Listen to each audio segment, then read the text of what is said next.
Bonjour. Médiation pénale et bien mal acquis à la une des quotidiens de ce lundi. Abdoul Mbaye clôt le débat dans Réumi Quotidien. C'est lors de la randonnée pédestre organisée par les anciens enfants de troupe que le chef du gouvernement, fortement attendu sur la polémique autour de la médiation pénale, propose à d'anciens dignitaires libéraux poursuivis dans le cadre de l'enquête sur l'enrichissement illicite d'y clore ce débat. Abdoul Mbaye parle de malentendus à son tour.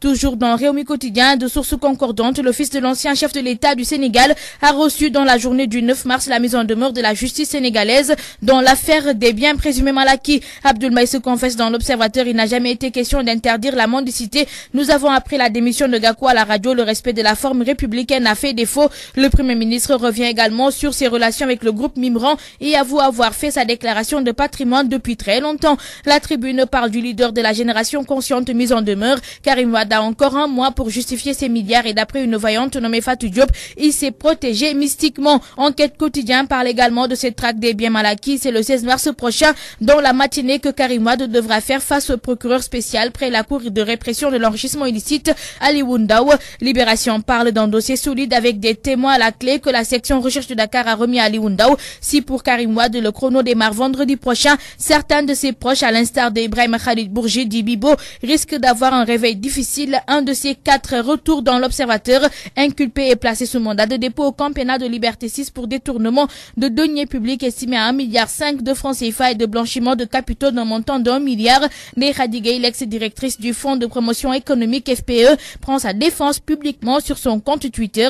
Sur 25 tweets parcourus et authentifiés par l'Observateur, la célèbre détenue démonte les accusations portées contre sa personne. Et puis Macky Sall reste fixé sur son agenda présidentiel. Conformément à ses promesses électorales, le chef de l'État, qui souhaite être jugé au terme de son mandat, ne compte pas se laisser distraire ni dans la traque des biens mal acquis, ni dans sa définition d'un priorité qu'appelle la situation du Sénégal. Le suivi et la préservation des acquis de Benno Bokk Yakaar reste politiquement important en direction des élections locales de 2014 selon le président Macky Sall. La question des talibés mendiants, revenue au devant de l'actualité depuis l'incendie mortel de la Médina à Dakar, est abordée avec la promesse que l'État continuera à lutter contre toute forme d'exploitation des enfants, ce qui passera par un soutien aux établissements religieux et la promotion des daras respectueux des droits des pensionnaires. Le renforcement de l'axe de coopération Dakar-Washington est aussi abordé par le chef de l'État dans l'interview accordée à Boston au correspondant de Sud Quotidien. Dans le populaire référendum où vote à l'Assemblée, Macky Sall un mandat à question. Macky hésite entre les voies référendaires et parlementaires.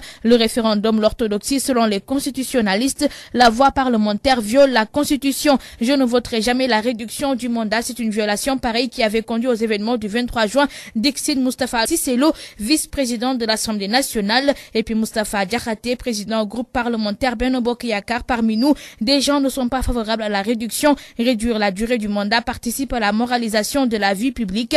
Et puis le président a promis de respecter la Constitution selon Jean-Paul Diaz du BCG. Que dit la Constitution? Que le mandat est de 7 ans. Il s'impose dans ce cas à tout le monde. La traque des biens supposés mal acquis devant les juridictions françaises est de plus en plus décriée par certains chefs d'État africains, gênés de voir leur homologue sénégalais porter plainte contre ses propres ressortissants à l'extérieur. Abidjan, Ouagadougou, Lomé, Cotonou, Brazzaville, Yaoundé, Niamey, Libreville et Malobo s'en seraient émus. À leurs yeux, c'est un précédent dangereux et un abandon de souveraineté judiciaire. Tout comme les pères de Macky Sall ont déploré le non-respect par l'État du Sénégal des décisions de la Cour de justice de la Communauté des États de l'Afrique de l'Ouest, CEDEAO. Dans l'As Quotidien, interdiction de la mendicité au Sénégal, tir groupé sur Macky Abdoul Mbaye. Sidi Lamine Niasse, c'est l'État qui est le plus grand mendiant. Moustapha Cissé Lo s'oppose à la mesure et tacle Abdoul Mbaye. Les maîtres coraniques de Thiès lancent une fatawa contre la décision. On veut fermer des daras alors qu'on autorise la prostitution, selon Baye Cheikh Mbaye, chef de dara à Joal. Et puis Maître El Hadji Amadou Sall sur le retour de Maître Abdoulaye Wade le 18 mars prochain. C'est une manipulation et une intox de grande envergure. Dans le problème de leadership, défection de cadres, le Parti démocratique sénégalais est-il en fin de mission, se pose Direct Info. Et puis l'histoire du bébé mort-né disparu au centre hospitalier régional de Tambacounda commence à livrer ses secrets dans l'Office Quotidien. À la lumière de nos investigations, nous sommes en mesure de révéler que la thèse du chat évoquée par un de nos confrères n'est pas fondée et est écartée selon les journalistes du quotidien. En effet, la plainte déposée par la direction du centre hospitalier régional de Tambacounda a permis au Pandore de la brigade de recherche de procéder à l'arrestation du responsable du nettoiement, Mahou Djandjaï. Ce dernier reconnaît avoir ramassé le bébé mort-né sur la table à la maternité avant de le jeter à la poubelle. Il devrait être déféré au parquet de Tambacounda ce lundi pour profanation de cadre cadavre non inhumé. Et puis, il y a eu trop de commentaires sur son absence à l'émission After Work de la 2STV. Nancy Eva met fin aux spéculations. Dans cette interview accordée au journal Grand Place, l'ex-animatrice de la chaîne privée de El Hadj Ndiaye donne les détails, les raisons de sa mise à pied de 15 jours, mais surtout de sa démission. Pour l'animatrice, elle est partie parce qu'elle ne peut partager un plateau avec Aïda Patra. La nouvelle recrue de son patron est encore moins animée une émission avec elle. Sport, dans tout le sport à présent, les Lions de Amara à Giresse, le talisman, le régulier, l'incontournable, le décisif et l'intermittent, les 5 inamovibles Lions sont à retrouver à la une du quotidien. Et puis Sénégal-Angola, Giresse livre sa liste dès demain. Reportage Ligue 1, Pikine Casa dans les yeux d'Aliou Cissé. Ligue 1 toujours 9e journée, Djambar en danger face au Duc. GFC, Lorgne, Tafasek, Stade, le quotidien du sport. Aliou Cissé, coach des Lions olympiques, je travaille pour les JO de Rio 2016. Battu par le Malien Amadou Diakité, Maître Senghor barré au comité exécutif de la CAF.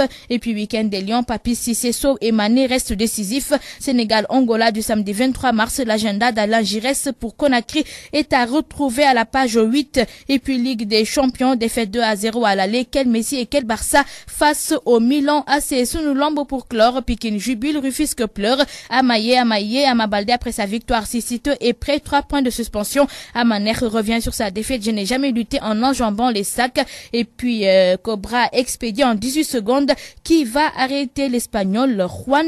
Zos impose sa science à Tigane Faye en 13 minutes. Le professeur perd ainsi sa sagesse. Bonne lecture.